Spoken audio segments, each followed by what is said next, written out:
Hello everybody, welcome back to Read and Reread. I got stuck there for a second. What is the name of my channel?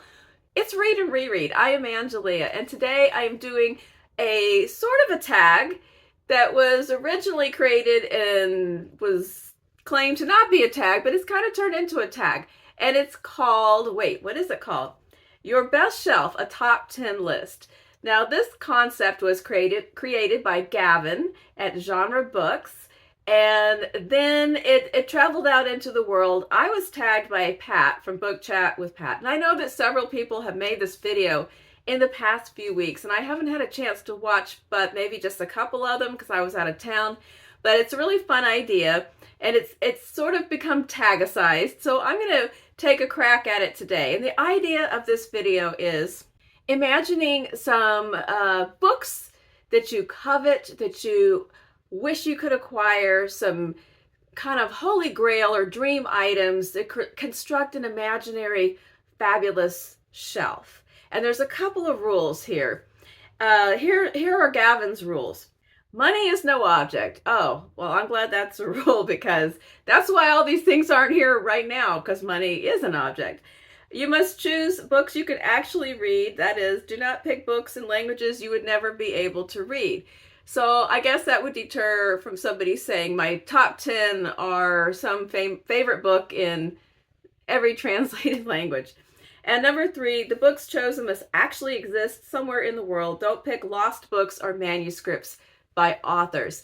So you can't just say, well, there's a lost manuscript taped to the underside of E.M. Forster's desk and that's on my bookshelf. Like, it has to actually be a book that does exist, and maybe there's a certain edition that you would like to have, or something along those lines, like just a fantasy beautiful shelf of books. My list is, I mean, technically it's more than 10 separate books because a lot of them are completing sets or series.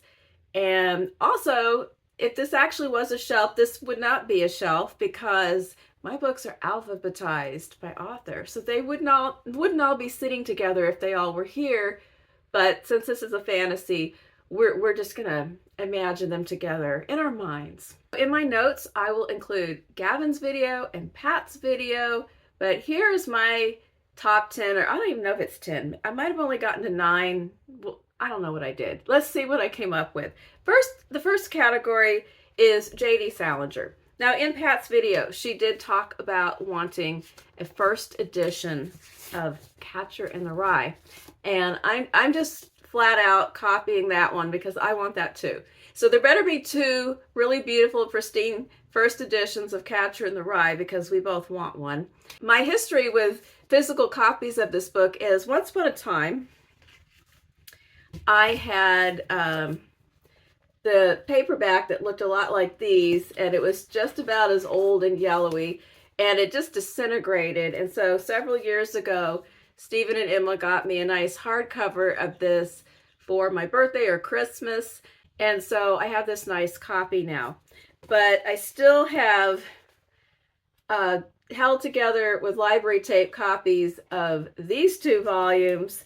I also have, this is actually a 1953 copy of 9 Stories. The dust jacket disintegrated that I used to have. We'll put a picture of what that looked like. It crumbled, literally crumbled into dust the last time I read a story out of here. The book was actually published in 1953. This is not a first edition. This was a few runs into that. Let's see. It came out in April of 1953 and was reprinted in April, May, June, and July.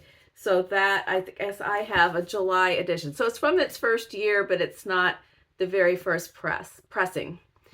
So I am very happy with that. But I would like to have if there was a hardcover copy to go along with my hardcover Catcher of these.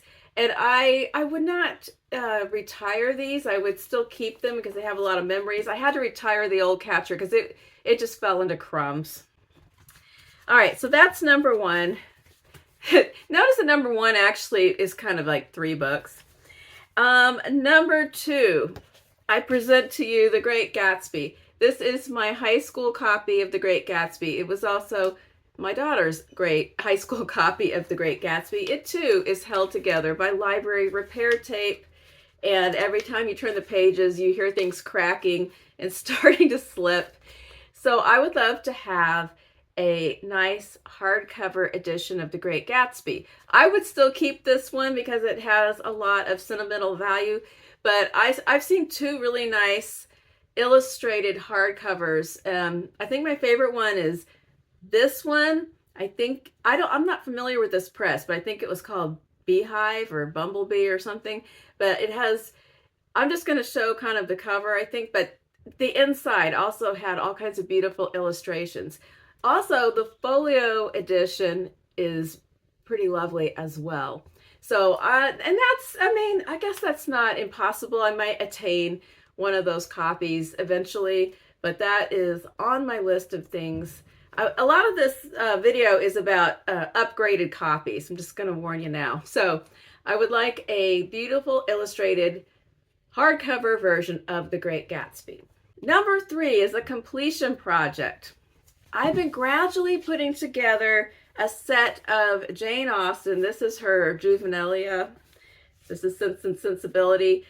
These are the Penguin cloth-bound classics. These were a big deal a few years ago, and then some people kind of fell out with them because the designs can rub off. I haven't really had a big problem with that with the ones that I have, and I still like these editions, and I'm about halfway through putting together the Jane Austens. I think I still need Emma, Mansfield Park. I think it's Northanger Abbey. So I have another everything in one omnibus. I have a Jane Austen omnibus with all the novels that Stephen gave me back in the 90s. It has held up pretty well. I'm going to be at a crossroads when I complete the set because, again, do I also need that one? But then it has this sentimental value. So I'm not sure if any of these projects are not going to do the space confines of my library any favors, but I would like to complete my cloth-bound set. Similarly, I've only just begun with Anthony Trollope's Barchester Chronicles. I have the first 2 books. I found out after I randomly got this one at a used, like a library book sale, that these editions came out around 2015, and I guess they didn't publish a tremendous amount of them because it turns out they're kind of hard to track down. But I did find the second one. This is The Warden. This one is Barchester Towers. They're really nice. They have a map inside. The paper feels really nice. So I'm going to continue to pursue this particular set as I work through the series, but it's probably going to be a challenge because it took me a few months to track down the second one. But, and what is this? It's a Penguin. It's a UK printing.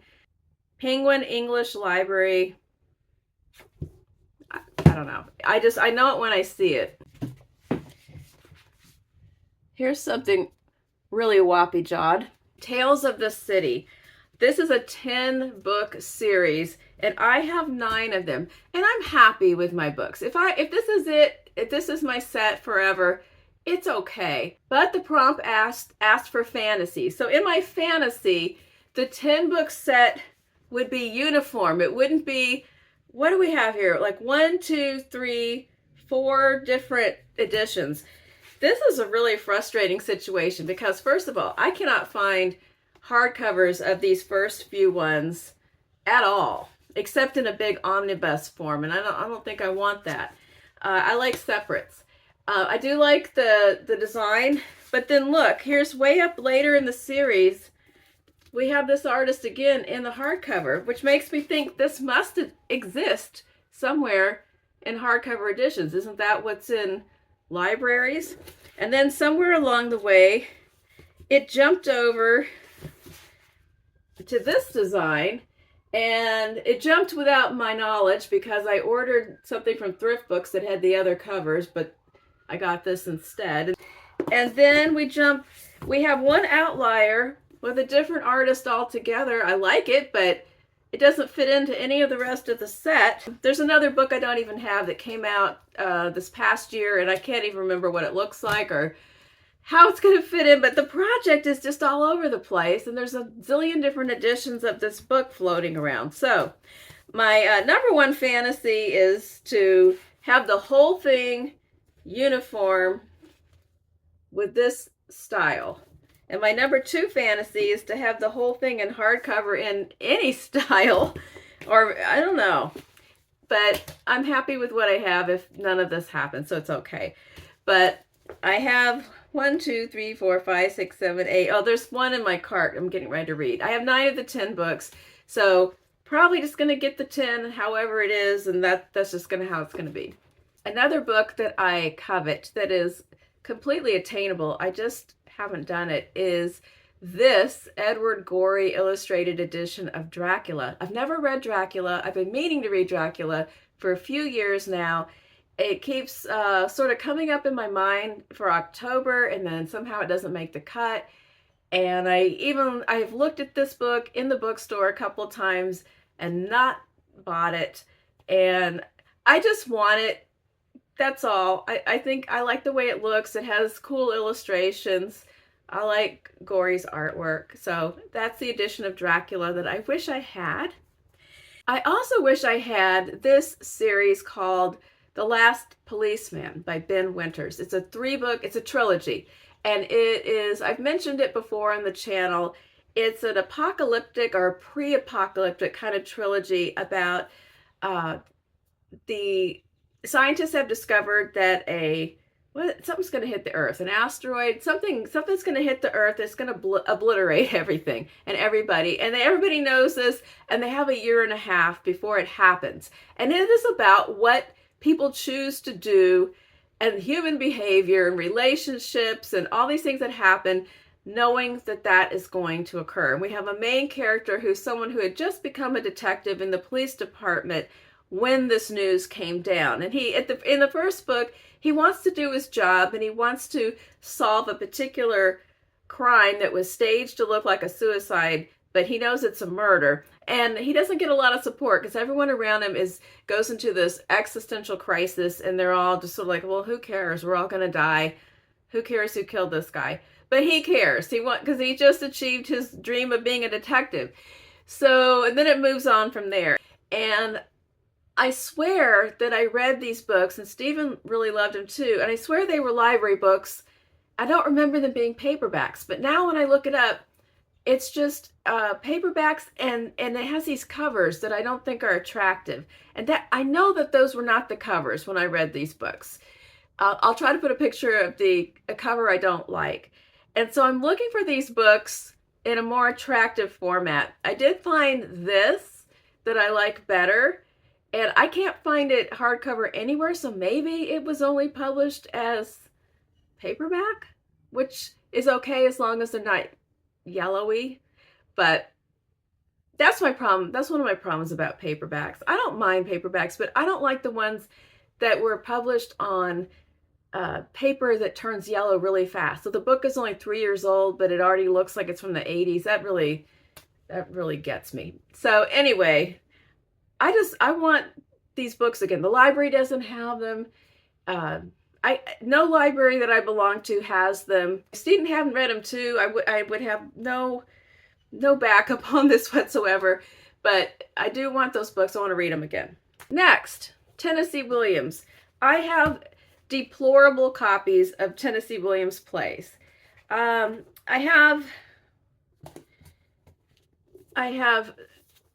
mass market paperback omnibuses.